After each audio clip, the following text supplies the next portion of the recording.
Hey guys, brief prelude, this video was a lot longer than I originally intended it to be, so I decided to split it into two parts.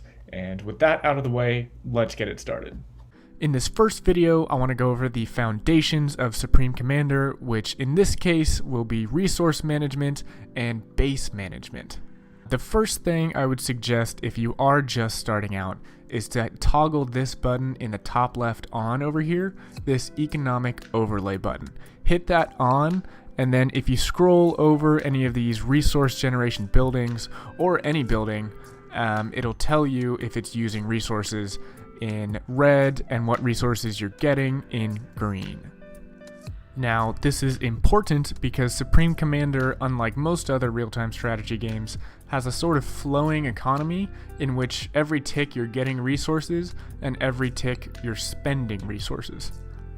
So what this means is the game is essentially a balancing act of making as many tanks and planes and weapons to kill your opponent as possible while still having something in this energy bar here. So let's talk a little bit about the resources themselves. Well, as we kind of discussed earlier, there's two resources: power, which is this orange one, and mass, which is this green one. The first kind, power, can be built anywhere, and it can be built by any engineers. So you're going to start with Tech 1 engineers, which is these little guys right here, and if you see right here, power generator, you can build this anywhere you like. There is no such thing as too much power. Generally, you're going to want to build quite a few of these, maybe a dozen or so. As you can see down here, this first one, Tech 1 power generator, it makes 20 power, costs nothing. And if we look over here at what the tech up price is, this is how you tech up, by the way. You go to an air factory, land factory, or a naval factory if there's water, and you can tech up right here. And if you see again over here on the left, it costs 10 mass and around 80 power a second to tech up to Tech 2. Now don't get too excited, you don't just need 4 of these, because remember, you're going to be having to build an army at the same time. So you'll probably have a bunch of land factories all producing stuff, you might have an air factory, so realistically you're going to need more than just 4 in order to be building an army and teching up. Now, T1 engineers can also build what's called a hydrocarbon power plant. And what this is essentially just another T1 power that's a lot better than this thing, but can only be built on these yellow looking icons like this and like this. Essentially, you're always going to want to build them because they're just so good at generating power early on. They're relatively cheap for how much they produce, and like all power, they have no mass upkeep. Moving on to Tech 2, once you do manage to tech this guy up, I'll just click this so you can kind of see this is what Tech 2 looks like. This is the Tech 2 engineer. Once you do get a Tech 2 engineer built, I have one right here, you can see a Tech 2 power plant. So logically, this is the next step. Once you tech up, you're generally going to want to build your power stations first. Hopefully you'll have a couple mass extractors at Tech 2. But yeah, that is the next step in the eco game. And I also do want to mention that at any tech level, you can switch between the techs by clicking right here. I am embarrassed to say I didn't know this for a while, so I thought these Tech 3 engineers couldn't build these for no reason, and I feel very silly. So if you ever wanted to build a Tech 1 power with a Tech 2 or Tech 3 engineer, just click here and go ahead and click, and they'll build a lot faster than their earlier tech counterparts will. And last up for power, you probably guessed it, it is a T3 power plant. So once you tech up your factory to Tech 3, hopefully before that you'll have maybe a Tech 3 mass extractor, either that or you just have a ton of mass extractors around the map. The first thing you're probably going to want to do before you build units, you don't have to, but generally is a good idea, is with your Tech 3 engineer, build a Tech 3 power plant. And as you can see, as a general rule in Supreme Commander, the tech difference is very pronounced. Tech 1 power, you get 20. Tech 2 power, you get 500. And Tech 3, you get 2500. That is a humongous difference between the tech levels, and this continues throughout not just the power, not just the mass, but also the units. A single Tech 3 tank can destroy dozens and dozens of Tech 1. So generally, tech difference is very significant in this game. Moving on to mass.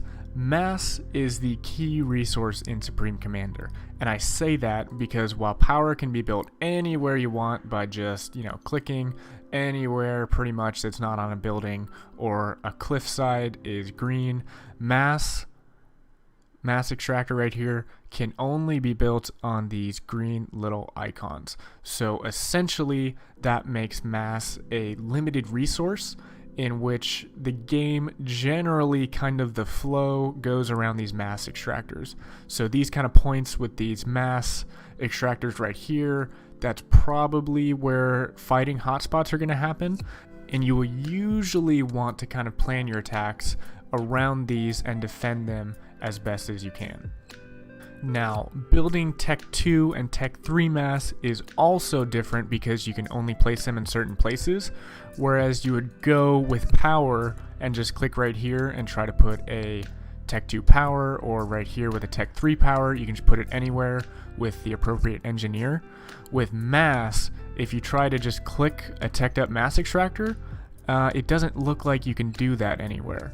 So what you actually want to do is mass extractors are treated like a building. So if you remember, I came here to initiate this upgrade. I had to click the factory itself and upgrade the factory like that. You want to do the same thing with mass. So if you see this Tech 1 mass extractor right here, you click it and then you have two upgrade options. Naturally, you're going to want to go to Tech 2 first, and let me turn this economic overlay back on. This is a Tech 1. You get 2 mass, but it costs 2 power. At Tech 2, you're getting 6 mass, but it costs 9 power. So you're definitely going to want to make sure you have enough power to handle these upgrades. And then at Tech 3, again, if you click this Tech 2 mass extractor, you can upgrade it to Tech 3. You're getting 18 mass a second, but it's costing 54 power. If you're brand new, something that is very much not obvious, but even more very much important, is that surrounding mass extractors with this building called mass storage, you would think that storage would increase this bar right here, and you'd be right, it does. But it also increases the amount of mass you get per second. And this is due to something called an adjacency bonus, where buildings constructed next to each other get bonuses. Adjacency is a topic big enough for a video in itself, but right now just remember that going from this 18 Tech 3 mass extractor to 27 mass, that doesn't sound huge, but for every single one of these mass points, that's a 50% increase right here. Half of 18 is 9. Add 9 to 18, you get 27. That is quite significant. For this limited resource, you absolutely want to take advantage of all the mass you can get. The most efficient way to do this that you'll see in pretty much every multiplayer game is to actually build these mass extractors around this Tech 2 one first, simply because the requirements to upgrade to Tech 3, if you'll see on the left, are pretty sizable, and this 50% increase is very helpful before you go to Tech 3. I just kind of did it like this, just to kind of make the differences a little bit more pronounced in how much the adjacency bonus actually works. At Tech 2 or Tech 3, you'll see these things called mass fabricators, and these might seem really tempting because it's a way to get mass anywhere on the map, essentially making it not a limited resource, but they're actually not very efficient. They're so power hungry that it's more efficient and safer to build an army and go destroy your opponent's stuff and take these over for yourself. That is way more efficient than trying to put all these resources into these fabricators all over the place, because if you're putting all your resources into just these static buildings that don't attack anything, your opponent can be putting them into tanks, and then they'll just roll in on your undefended base and you'll be caught with your pants down. But yeah, guys, I think that's going to do it for the first part of this beginner's guide. If you made it this far and you don't mind this style of video, I highly encourage you to check out the second part. This first one was kind of just going over the resources, making sure we're all on the same page about the essentials, and the second part has some tips and tricks that I know absolutely will help you manage the kind of just amount of stuff that goes on and kind of the workload that Supreme Commander brings with it. But yeah, guys, I think that'll do it, and hope to see you there.